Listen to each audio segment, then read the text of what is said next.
Hello everyone, my name is Mini Sethi. I hope you all are staying healthy.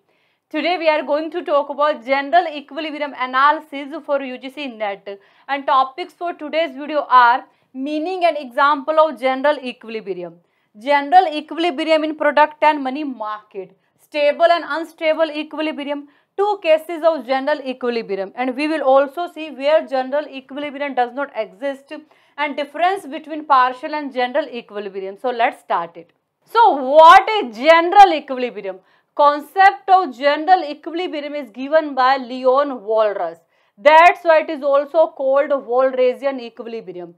An economy can be in general equilibrium only when all firms, all industries and all factors services are simultaneously is in equilibrium. And economy can be in general equilibrium only when all firms, all industries and all factor services are simultaneously is in equilibrium. Or we can say that general equilibrium simultaneously study about equilibrium in different market. For example, general equilibrium simultaneously study about demand and supply of Samsung, demand and supply of Nokia, demand and supply of Apple, demand and supply of LG, and come to conclusion aggregate supply of whole mobile market and aggregate demand of whole mobile market is in equilibrium at this E point. So it will be called general equilibrium. Now we are going to talk about general equilibrium in product market and money market. We can achieve general equilibrium where simultaneously money market and product market are in equilibrium. We can achieve general equilibrium where simultaneously money market and product market are in equilibrium. In this diagram, you can see on x-axis we have income and y-axis we have rate of interest. This IS curve represents product market. This LM curve represents money market. At this E point, IS, LM cut each other. So we can say that at this E point, money market and product market are simultaneously is in equilibrium because IS represent product market and LM represent money market. So at this E point, we have achieved general equilibrium. And OY is our equilibrium income and OR is our equilibrium interest rate. To understand general equilibrium, we must know about what is stable equilibrium and what is unstable equilibrium.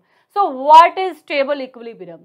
When any disturbance put away economy from equilibrium, but due to self-adjustment economy move back to its initial equilibrium point, it will be called stable equilibrium.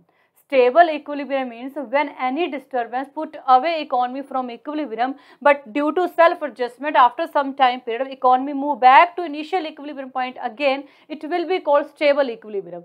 Suppose initial equilibrium point is E.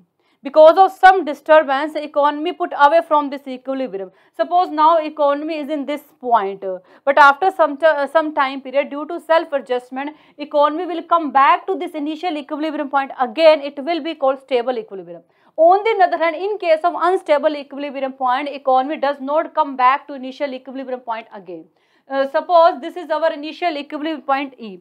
Due to some disturbance, economy put away from this equilibrium point. Now suppose economy are in this point, but economy is not able to come back at this initial equilibrium point. It will be called unstable equilibrium point. Where economy come back to initial equilibrium point again, it will be called stable equilibrium point. But where economy does not come back to initial equilibrium point again, it will be called unstable equilibrium. Now we will see first case of general equilibrium, or we can say the Walrasian adjustment. Walrasian adjustment mainly is price adjustment. So what is price adjustment? Price adjustment means looking at quantities of product, we try to modify or make some adjustment with price so that we can achieve equilibrium quantity. Price adjustment means looking at quantities of product, we try to modify or make some adjustment with price so that we can achieve our equilibrium quantity. Our first case is when our supply curve is upward and demand curve is downward, and our initial equilibrium point is E, and initial equilibrium quantity is OQ and price is OP. Now suppose economy divert from this equilibrium point because of some disturbance. Now economy is here. Here you can see quantity supply is more than quantity demand. Quantity supply is P1S, but quantity demand is P1R. Quantity supply is more than quantity demand. If supply is more than demand, that means seller will reduce price. As seller will reduce price, we will come back to our initial equilibrium point E. Now suppose economy again divert from this equilibrium. Now we are here. Here you can see quantity demand is more than quantity supply. You can see quantity demand is P2L, but quantity supply is P2K. Quantity demand is more than supply. If demand is more than supply, that means seller will increase price. As seller increase price, we will come back to our initial equilibrium point E.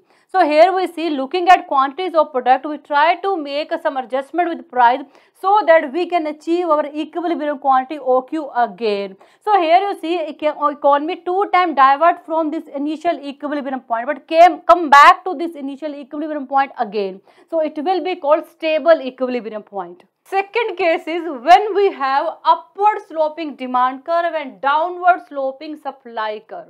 Sometimes we have upward sloping demand curve. For example, in case of given goods, in case of luxurious goods, we have upward sloping demand curve.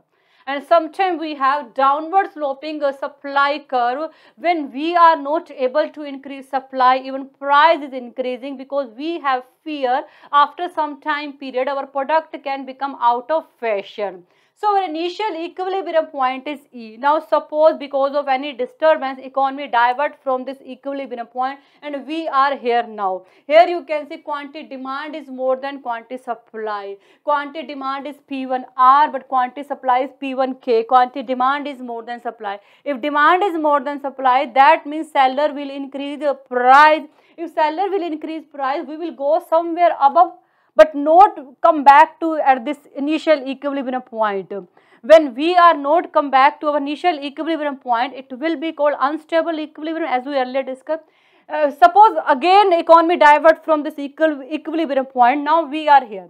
Here you can see quantity supply is more than quantity demand. You can see quantity demand is P2H, but quantity supply is P2L. If quantity supply is more than quantity demand, that means seller will reduce price. If seller reduce price, we will go somewhere below, but not able to come back at this initial equilibrium point. If we are not able to come back at our initial equilibrium point again, it will be called unstable equilibrium point. So E will be called unstable equilibrium point, because we are not able to come back our initial equilibrium point again.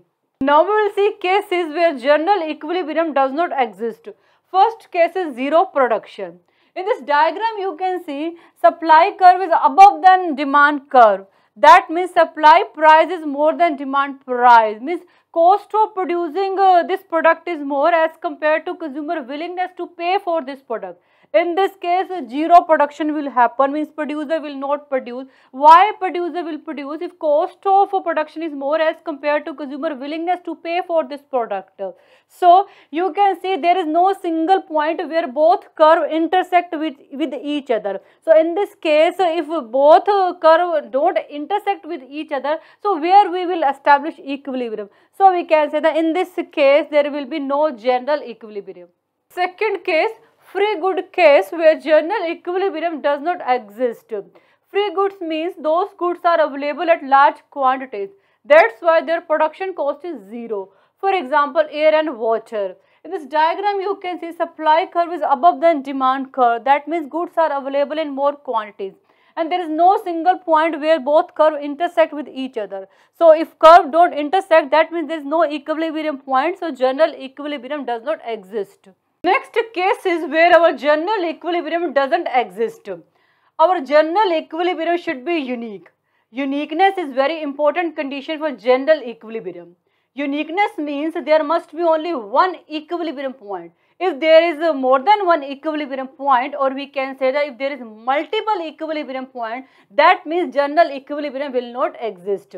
For example, in case of backward bending supply curve, our general equilibrium will not exist, because here you can see two equilibrium point R and S. But for our general equilibrium point, we need only one equilibrium. Our equilibrium should be unique. Similar in case of multiple equilibrium point A, B, C, E, our general equilibrium will not exist because our general equilibrium should be unique. There must be only one equilibrium point. If there is more than one equilibrium point, or we can say that if there is multiple equilibrium point, that means our general equilibrium will not exist. Now we will see difference between partial equilibrium and general equilibrium. Partial equilibrium is given by Alfred Marshall. General equilibrium is given by Leon Walras. Partial equilibrium study about behavior of individual or market in isolation. Partial equilibrium study about behavior of individual or market in isolation. Or we can say the partial equilibrium study about equilibrium only in one market and assuming all other markets are constant. For example, partial equilibrium only study about equilibrium price of Samsung based on its demand and supply and assume demand and supply of LG, Apple and Nokia are constant. But in reality, demand and supply of Apple mobile also affect prices of Samsung, but partial equilibrium do partial study and assume all other things are constant. On the other hand, general equilibrium simultaneously study about equilibrium in all market. For example, a general equilibrium simultaneously study about demand and supply of Samsung, LG, Nokia and Apple and come to conclusion as aggregate demand and aggregate supply of a whole mobile market and equilibrium price of whole mobile market. Next difference is partial equilibrium is very simple, quick and less costly because it study about equilibrium only in one market.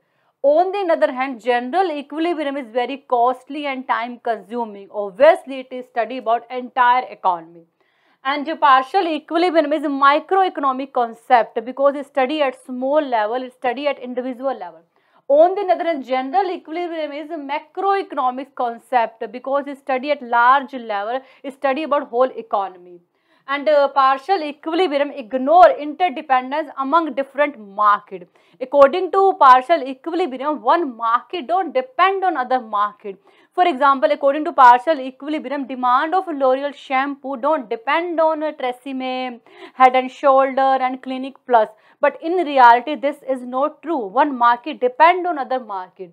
But general equilibrium study about interdependence among different markets. For example, according to general equilibrium, markets are depend on each other. Product market depend on money market.